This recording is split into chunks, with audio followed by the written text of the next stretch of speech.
What's up, everyone, and welcome back. We are headed off to USA for round 11 of this 12-round first season of our Reddit League Championship. Sorry for the delay in getting this post-commentary up. I started up a new job that is taking up a considerable amount of time, just kind of working my way through the workflows of that, getting videos out again, and also built a new PC that will hopefully make the video processing system a little bit quicker.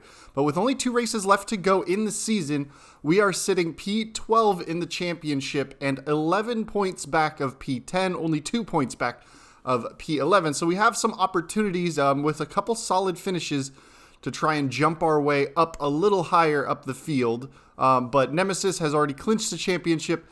Second position is still up for grabs with Boomtech, NGP Racer, and MJ Povey all still in striking distance there. Gollywooms is in P5, Fast 6 is in P6, K3M Rodalos is in P7, and Marco Denelson is in P8. Habs fan Nick, P9, Voki, P10, and then it goes Racer 04, us, Dayman, AWD Turbo Guy, Chuck SRQ, Felix the Feline, and Onslaught. But as you can see on screen, as we've jumped directly into qualifying here, we have a wet qualifying session going on, so definitely a different way of trying to get the cars out on track. One of the few wet sessions we've had. We've had a wet race in Canada that we were unfortunately unable to take part in because, well, our internet went out. And now we've got a wet qualifying session here in the USA after I'd done literally no practicing in the wet here. And a lot of time going into this, a lot of stuff going into the chat before this race weekend was Marco Denelson and MJ Povey really dueling to try and see who could be the fastest on the time trial leaderboards, and it was going to be a real pole position shootout. And then dynamic weather threw a big old wrench into that by making it a wet session. So definitely kind of messed stuff up for everyone, but we're working our way around, trying to find the grip and the limits. You can see we're carrying almost 4 full laps of fuel coming out here because in wet qualifying sessions, big lock up on the rear tires. We're just going to go ahead and go sideways into that sector. Somehow we sliding across the apex there did not invalidate, so we are still going to be able to put a lap time down. But as I was saying before we got well sideways, trying to push the limits of the braking is unlike normal qualifying where you're pretty much trying to carry a minimum fuel load and do one really fast lap, you do an out lap, a fast lap, and an in lap. In a wet session, because of the way the track is evolving so quickly as not only rain is coming down to make it wetter, but as cars drive over it and the tires are moving the water off the racing line and making it slightly drier, you're constantly trying to find what the best lap time and lanes are. But we're jumping ahead, only about 4 minutes left in the session as we are coming into the start of Sector 3 here. We've improved by a good solid 2 seconds or so, but right now MJ Povey is sitting on the top here. But we've come in, we've grabbed a new set of tires. We've already done 2 full laps. We're working on our 3rd flying lap here. But it's just a matter of trying to get a feel for the track as we run way wide, not quite getting down to the apex. Typically flat out in dry conditions, running through that triple right-hander very, very quickly, but we get to kind of tiptoe our way around, hoping that the downforce is going to help us up. But we've jumped up into P10 at the moment. Onslaught is provisionally on pole, currently last in the last of the running cars in the championship, but is showing excellent pace here in this wet condition. But we're going to see with about 3 minutes left, NGP Racer goes on to the top spot there. We're going to see if we can't improve, as slipping and sliding our way through the S's is always a bit sketchy. We're a little wide through there, but see, just fighting with the wheel, sawing it back and forth, trying to keep the nose pointed in the right direction, trying to keep the back end under control. But here we are coming out of the last couple of corners. We are up about a tenth, well, 2 tenths now, and big slide, and we get into the pit wall there, and that is going to be a chance for an improvement gone away from us, as we were probably going to improve by about 2 or 3 tenths through the last sector because the track was definitely speeding up. but just a little too overeager on the throttle there, steps the back end out, and we just slide all the way across the track into the pit wall. So that's going to be qualifying over for us, and we just got to kind of wait and see what everybody else does as the checkered flag will start to wave in a couple of seconds here. But all in all, we are P10 on the grid, so with it being a wet session, everybody gets free tire choice. We are in the 149s. Best is in the 147 flats almost, but Onslaught putting himself up in P2. MJ Povey P3, Fast 6 in 4th. Marco Denelson down in 7th as he was looking for that pole position in dry conditions. The wet conditions definitely caught him out. But we are going to be starting in P10 with the Racer 04 just behind us, who we are kind of challenging at this stage of the season. Same with Voki, who is behind. But we get out on the track, dry session, a little bit of clouds midway through, and we'll do our typical take all this extra fuel out because we like to drive managing our tires, keeping them alive. It's definitely a bit of a stretch to run the one-stopper soft onto medium, but in testing for this, I found I could really push the, well, not necessarily push the mediums. I could take the mediums much further by driving a little bit more conservatively and keeping good pace, as opposed to having to go onto the hard. But here the lights are up, and there are, and Habs Van Nick is slow away. We go to avoid and make contact with the sidewall as we were going to avoid him. Back end just slipped out as he was slow off the line and really didn't have much where to go, so that's going to be a bit of damaged front wing as we are tiptoeing our way through turn 1 and the chaos ahead. We're down into P12 now. We've dropped 2 positions off all the start. And looking ahead, and ooh, we've got some cars sideways, and ooh, contact between Chuck and Voki. T-boning in front of us, so we are just going to try and tiptoe our way, avoid some of these early lap incidents. We do have that front wing damage. We'll have to see what that's going to do to our lap times if we're going to have to box early and go onto the hards and try to go to the end as Felix is out way wide. There's some fighting side by side, 3 cars wide. Racer 04, Golly Mooms out in front there. We've still got Habs Van Nick all over the back end of us, so we're going to try and grab a little bit of slipstream off of Felix. We're going to move to the inside to defend from Habs Van Nick. He's going to go around the outside of us down into turn 12 here. We're just going to hold him off and kind of squeeze him out as he doesn't have track position on us there. And now we've got a big train, 2 Red Bulls in front of us. Marco Denelson, Golly Mooms. We've got the Toro Rosso of Felix the Feline and the Toro Rosso of Habs Van Nick behind us. So there is just Red Bull all over the place on us. And we're going to go ahead and, while we're in this dirty air, we're going to turn the fuel mix down and start to conserve some of that. But see, I was having to kind of blend out of the throttle there. Usually on fresh tires, you're able to take that quarter flat out, but with that front wing damage, that's going to slow us down. An Onslaught leading the pack out in P1 at the start of this race. It looks like the other dot, MJ Povey, has made his way. It looks like NGP Racer, who started on pole, has slipped back a couple of positions there. Looks like we got 2 Williams. We've got the an orange dot of a McLaren, then the red, and then that kind of darker maroon. And Golly Mooms off the track in Sector 1. We're going to go ahead and take that position from him, trying to avoid him as he rejoins the track. Again, a good opportunity. Sector 1, you're pretty much scrubbing speed constantly off the throttle, so going into lean mix is definitely viable there, and then you can kind of pop it back up when you head down this little hill into this long straight. But ooh, Felix very late. We somehow avoid him on the collision there. We had a little bit of contact with Habs Van Nick as we were taking avoiding action on Felix, but I don't know how we didn't plow directly into him and completely bust up our front wing. But so far, our front wing still it's damaged. But it's okay. We've been running in dirty air and traffic, so I don't think a fresh front wing would necessarily have done us too much good there. But now, as the field is starting to stretch out a bit, we are going to start to feel the effects of that damaged front wing. It's going to start to cost us some lap time. But Marco Denelson out in front on the medium tire, going on an alternate strategy to pretty much everybody on the grid, it would appear. So he's going to be looking to have pace late, but Onslaught setting fastest lap after fastest lap, showing that pace was not just there in the wet. He's showing some good pace in the dry, but Habs Van Nick gets a better launch out of that final corner than us. So We're going to have to kind of fight him back around the outside. We're going to slow up, go for the cut back on him, try and get a good run down the hill, but we are in the lean fuel mixture, and with that damaged wing, we are going to be losing a lot of pace through the S's here, as the car just really doesn't want to change direction. Now Voki is catching back up to us. He's taken over the fastest lap of the race after his incident with Chuck.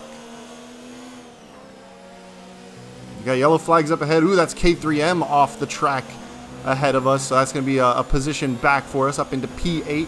Really, at this stage, we're just trying to avoid incidents and come in decent points finishes. I kind of got a little excited in the middle of the season picking up that podium in Baku and then the podium at Spa that was then taken away from us because one of the McLarens had a penalty removed and jumped us and pushed us down into 4th place. That was unfortunate, but since then we're kind of back to trying to manage to be in the points, be consistent, and it's something I'm gonna have to try and do a little bit better at for season 2. A little bit more practice time, challenge myself a little bit more in the AI against the AI in the practice sessions, push them a little bit higher so that I have to drive better in order to really compete with some of these guys.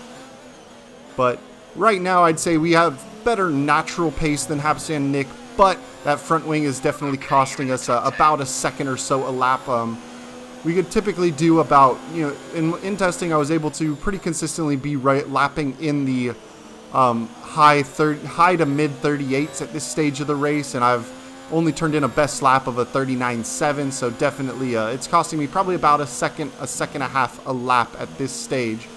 So I'm just kind of trying to stretch the tires until I can get into my medium pit window where I know that they'll be able to make it to the end. Typically it wants you to run the softs to about lap 10 or 11. I am probably, because of the front wing damage, going to, I'm thinking about coming in on lap 8 or so. One of the things I did do in a test race session is I wanted to try and start the race on the mediums to see how it would take it in a practice session, but I was still practicing qualifying, so my thought process was to qualify on the soft, see what time I get, but then purposefully disqualify myself, and that should have thrown my time out. I'd be starting at the back of the field, but then I would have tire choice, but it still forced me, surprisingly rather, to start still on that same set of soft tires as opposed to having tire choice by being at the back of the grid. So what I did was I dived into the pits after lap 2 on the soft tires, put on the mediums, and managed to take them all the way to the end of the race. So I did a 26 lap stint on the mediums. They were absolutely toast by the end for sure. But, I can stretch those mediums pretty far as we lost a position to Voki there, and somebody's going slow ahead. That's Racer04. Maybe he's picked up some wing damage as well, because there's going to be some fighting up ahead of us. That's going to allow us to close this gap up. Realistically, if we didn't take that early wing damage, we'd probably be ahead of this group pretty easily, chasing down NGP Racer in front of us, and maybe starting to follow in the wake of Marco Denelson. But you see there's a bunch of guys very slow through that corner up the hill, and I had to really back out to avoid contact, and that's going to put me in a DRS train. Not really going to have great opportunity to overtake. Habs fan Nick is probably going to be in a bit of trouble here. I believe Voki made a pit stop after his incident with Chuck on that first lap there, so he's done well to claw that time back up in that clear air. There's Voki having a little look to the inside of Racer, but not quite far enough alongside to make it in. So we're just flipping our fuel mix down into mix 1, into the lean mix to, we're going to have to save fuel over the course of this race, so we may as well start doing some of that fuel saving now. It's like kind of a balance that I've tended to like. Some guys like to run a little heavier fuel and be able to run it in the rich mix longer. I tend to like to run it in the underfueled, lean mix it in some of the corners where I can, because by carrying less weight around, you're having to move less weight. There's less inertia in the car, so you tend to brake and corner a little bit better on lower fuel loads comparatively. Also, running in the lean mix makes it a little bit easier to, on these very slow traction zones, to not spin up your rear tires. So you tend to also be a little easier on your tires over the course, and that's kind of been part of my my strategy at this stage of the season, is showing good pace while also conserving tire life. I tend to not push quite as hard.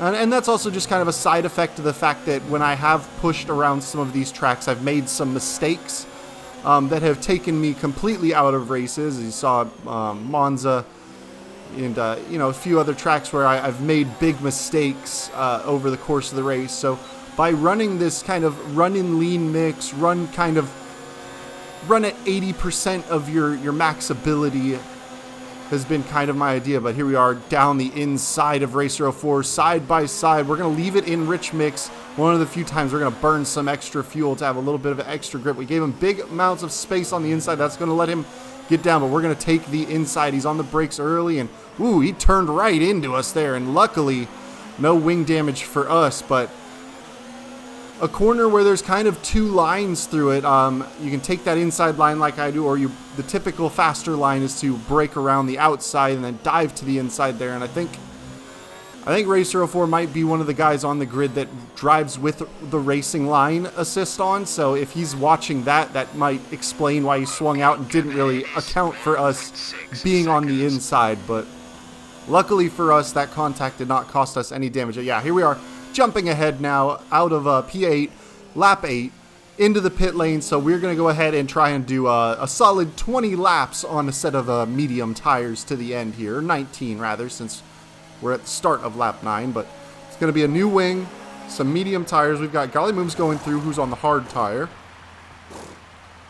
MJ Povey had a disconnect. Looks like he's getting back in, and about 9-second pit stop. So there's Golly going through on the outside there. It's going to be K3M Rodalos on the hard tire as well. So now, at the start of this stint, we need to kind of push a little bit more, because we are going to have to use what our medium tire can give us early in the stages. Because the one thing that does happen late in the race, when I do stretch these medium tires, is I am faster. I can do a similar number of laps to the hard tire, but at the tail end, I get a little bit more degradation. I fall off. The hard tire actually becomes faster in what will probably be the last 6 or 7 laps. So it's up to me at this stage to kind of push on these guys that are on the hard tires, get by them, and then make those overtakes. And then once my tires start to fall off after building a bit of a gap, to then defend the rest of the way through. But we've jumped up P10. I believe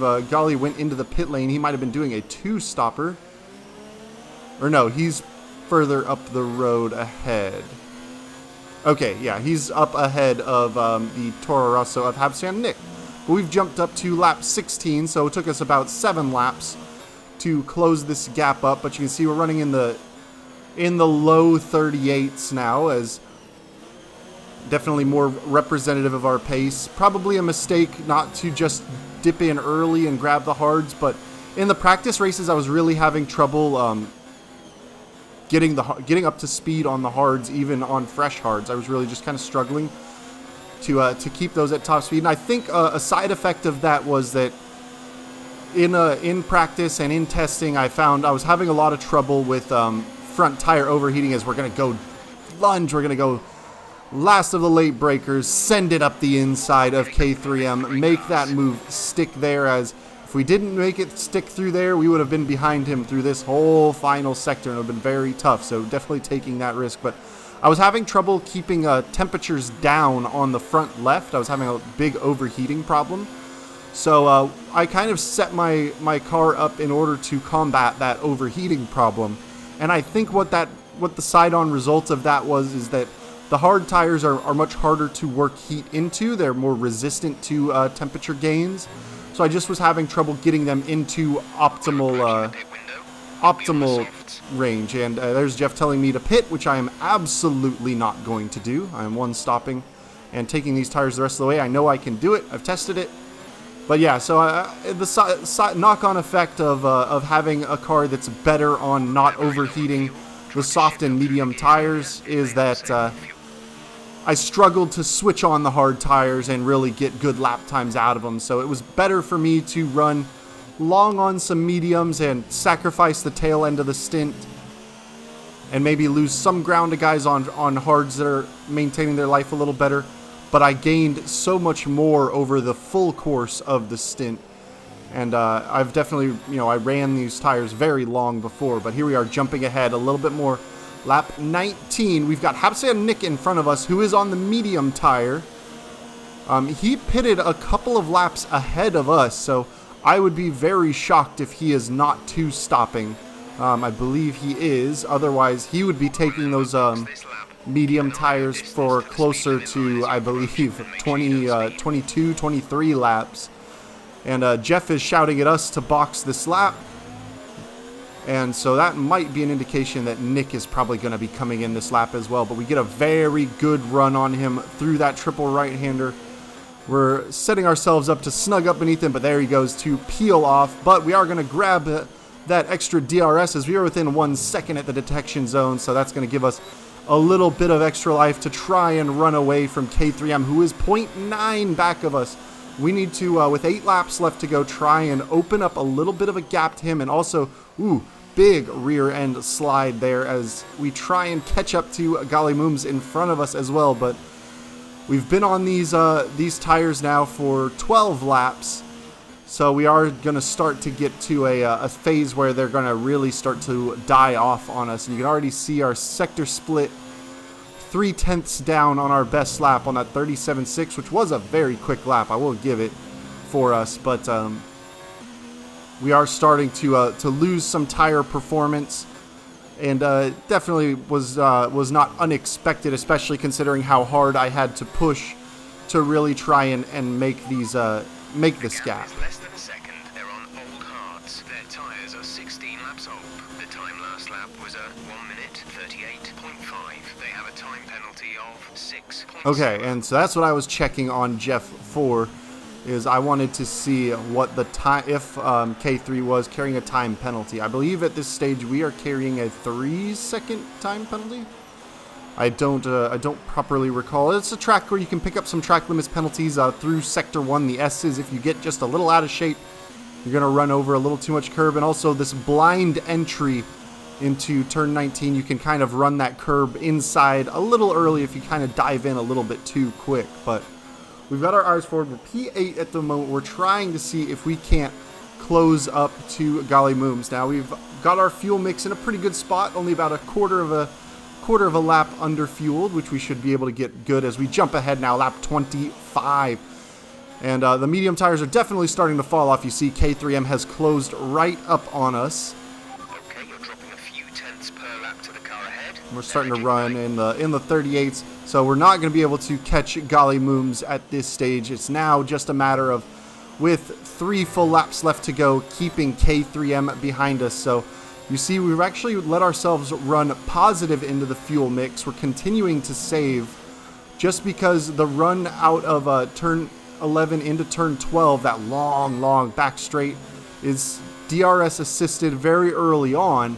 We want to make sure we've got plenty of extra engine mode and electrical deployment to fight him back. So we're going to be still saving like we're going to come up short, but we're going to be deploying everything down this long back straight up into overtake mode, rich fuel mix. He's in the DRS range, so we just need to be doing enough to keep him behind us for the remaining few laps. But as you can see, once I see he's not quite going to close us up, switch that ERS all the way down to 0, try and conserve as much as we can. Not really a great passing opportunity unless I have a bit of a mistake through here, so we just need to kind of cover the inside. We'll continue to do so. Even on that dual line corner, he will have to go around the outside of us to try and make anything happen. But you can see I can run the ERS on 0 through that entire section and not really worry about it and save quite a bit of fuel. Get about 10-15% worth of electrical deployment through that last bit. We're going to use up some of it here, just a little bit of a spurt out of the corner to give us a quick acceleration. It's not easy to overtake into this corner, and as long as we just get our car to the apex ahead of him, he's not really going to be able to make an overtake there. But 2 laps left to go. This time we're saving more electrical energy through Sector 1. We're plenty ahead on fuel. We've got more than enough extra fuel to deploy down that back straight. We don't have to save that.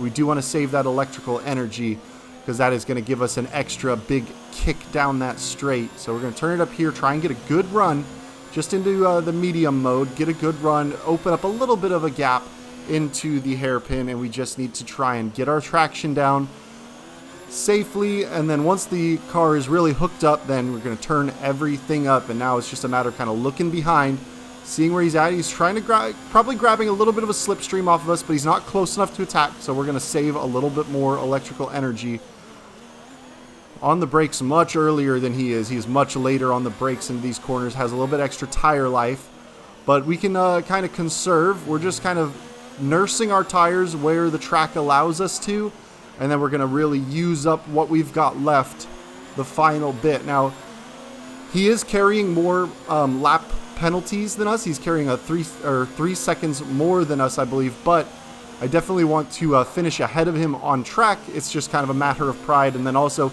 if I do make a mistake through the final lap and have an issue with picking up a penalty, or if he manages to just barely get by me, I don't want him to be able to run too far ahead. But here we are. We're going to save fuel through here. We should have plenty of electrical for the back straight. A little slow on the exit as we're really having to wait to get those tires to grip up, as they are not particularly happy at this stage. But through the S's, we save a good, 0.05, 0.06 of a lap, so it should be plenty for us to deploy. And if we can over deploy down the back straight, we can go into the negative, because we can always turn it down for the technical section after turn 12 and regain some of that fuel. But this is really the last big attacking point he's going to have. So there we go, everything turned up to full. Overtake mode, rich mix. Overtake mode actually gives you a little bit better top end. It actually deploys more energy in gears 6th and up. Hot lap is much more useful over the course. It's kind of fine-tuned over the course of a lap to basically give you full deployment over a full lap. You'll actually run out of energy before completing a lap if you're in overtake mode. So hot lap is really more of a qualifying mode than a race mode. But if you are running through like low speed sections, then where you're in the lower gears, you're below gear 5, gear 6, then you can use hot lap, and that will give you a little bit more acceleration than what overtake will. But see, just saving the teeniest bit of fuel there as we head into the final corner. Make sure we cross the line with gas in the tank. A little bit of wheel spin on the exit. Luckily, a short run to the checkered flag, but that is going to put us P8 today, so that is going to keep us ahead of Racer 04. I believe Voki made his way past us in this fight after his incident. We'll have to check the final results, so I think he may have opened up a little bit more of a gap to us before we head into the final race. But Marco Denelson across the line in first place, and we've got Fast 6 driver in the McLaren P2, and MJ Povey brings that Williams in P3, and Onslaught P4. So yeah, looking ahead, no penalties for Golly Williams. Have to say Nick jumped into P9. Yeah, Voki in P6 ahead of us there. But so we've only got one official race left to go in the season. At the end of the season, we are going to have an all-star event that is going to consist of the podium placers of the season. So everybody that made a podium on the season is automatically in the all-star event, and then we'll have 2 short track qualifying sessions, essentially qualifying races for anybody who did not get a podium to find their way into the all-star race. But that will come up after we head to Brazil next week, which is the final points race of the season. So we'll see where we're at in the championship, who we're going to be battling for that last race, and see where we can put ourselves at the end of our very first season in this Reddit League Challenge. We'll be moving on to F1 2020 for Season 2, so that will be coming just around the bend as well. But thank you guys for joining me this time. I will catch y'all a little later. Peace.